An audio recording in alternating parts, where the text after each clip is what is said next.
Napilitan si Pangulong Duterte na putulin ang kanyang biyahe sa Russia dahil sa gulo ngayon sa Marawi. Pero bago umuwi, nakipagpulong pa rin ang Pangulo kay Russian President Vladimir Putin na hiningan niya ng soft loan para sa pagbili ng mga armas. Live mula sa Moscow, Russia, may report si Joseph Morong. Joseph?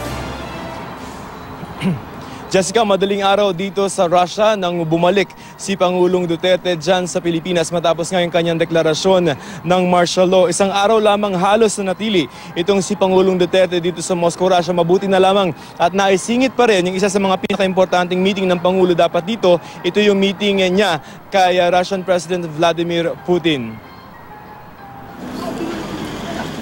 Dahil sa gulo sa Marawi City, Lanao del Sur, napaikli ang official visit ni Pangulong Duterte sa Russia. Pero hindi niya pinalampas ang pagkakataong makapulong si Russian President Vladimir Putin. Dito tayo ngayon sa Kremlin, kasama natin yung Philippine Media Delegation tsaka yung ibang mga Russian press.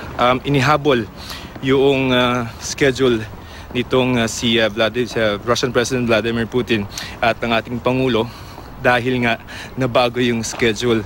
So dapat May 25 pa siya, pero dahil nga kailangan bumalik ng Pilipinas ng Presidente, ay ngayon na lamang ginawa yung pulong ng dalawang leader. Nasa isang probinsya sa labas ng Moscow si President Putin, pero bumalik siya agad para makausap ng personal si Pangulong Duterte. ISIS occupied a province and there is still fighting going on. I have to go home because I should be there at this time. Я хочу в начале нашей беседы. At the outset of our conversation, I have to express our condolences. As a matter of fact, the losses of lives of your people happened because of the horrible terrorist attack. Paliwanag ni Pangulong Duterte kay President Putin, inukupa ng Islamic State o ISIS ang isang lalawigan. Pero ang Armed Forces of the Philippines o AFP naman, itinatanging may ISIS na sa Pilipinas. Nagpapapansin lamang daw ang mga local terrorist group para makuha ang suporta at pagkilala ng ISIS. Sa bilateral meeting sa Grand Kremlin Palace, humingi ng soft loan si Pangulong Duterte kay President Putin para sa pagbili ng mga armas. I need to buy, if you can grant me a soft loan, or if I have the money, I'll pay right away. Because the arms that we ordered from America was cancelled. Nobyembre ng isang taon, kinansela ng US State Department ang kasunduan ng pagbili ng Pilipinas ng 26,000 M4 assault rifles mula sa Amerika. Isang senador kasi sa Amerika ang nagpahayag ng pagtutol sa gitna ng mga paglabag sa karapatang pantao sa Pilipinas. Tiniyak naman ni President Putin na pipirmahan ang inihandang mga bilateral agreement. Kasamang umuwi ni Pangulong Duterte ang mga miyembro ng kanyang gabinete at kanyang pamilya. Naiwan naman sina Foreign Affairs Secretary Alan Peter Cayetano at Chief Presidential Legal Counsel Secretary Salvador Panelo sa Russia para pirmahan ang mga kasunduan.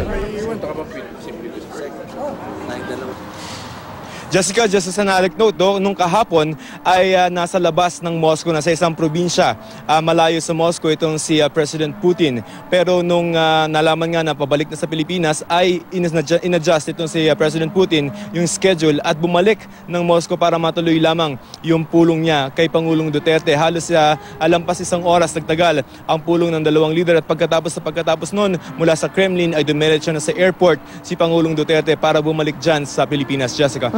That's noteworthy, no, Joseph? Nasa labas ng Moscow itong si Putin, bumalik pa nung nalaman na kailangan nang umalis ni Pangulong Duterte. He could have easily, continued kung ano man yung ginagawa niya. Ano ang reading dyan ng ating mga opisyal? It speaks a lot, no, about the way yung Kremlin regards ang ating bansa. Ganun ba yon, Joseph? Correct. That's a symbolism of how important the Philippines is now for Russia.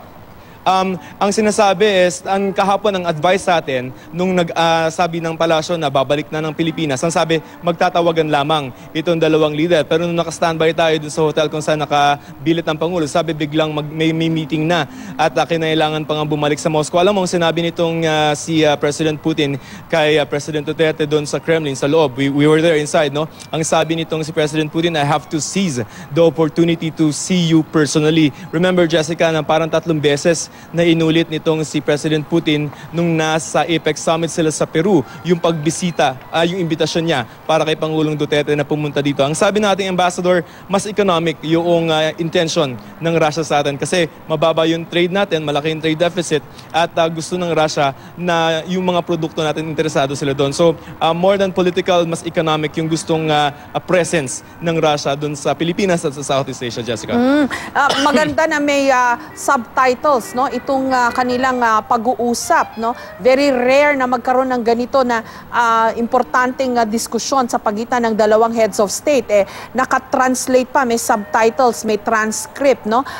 Ilan lang sa mga points na kailangan natin siguro emphasize, Joseph, no? Dun sa conversation nila. Kanselado na ng Philippine government yung pagbili ng armas mula sa Amerika at mukhang bibili na tayo sa Russia or China. And number two, at about this time na nag-uusap sila, bago nito ay sinabi ng militar na maute lang yung kalaban nila sa Marawi. Pero the president himself said it's ISIS. So I think that resolves the question, no? Kung ano ba itong mga lumusob sa Marawi, kung maute lang ba to, inspired lang ba sila ng ISIS o ISIS talaga? Okay. On the first point na sinabi mo, no, sa defense, sa arms deal, ang sinabi nitong si Pangulong Duterte kay President Putin, kailangan ko ng tulong.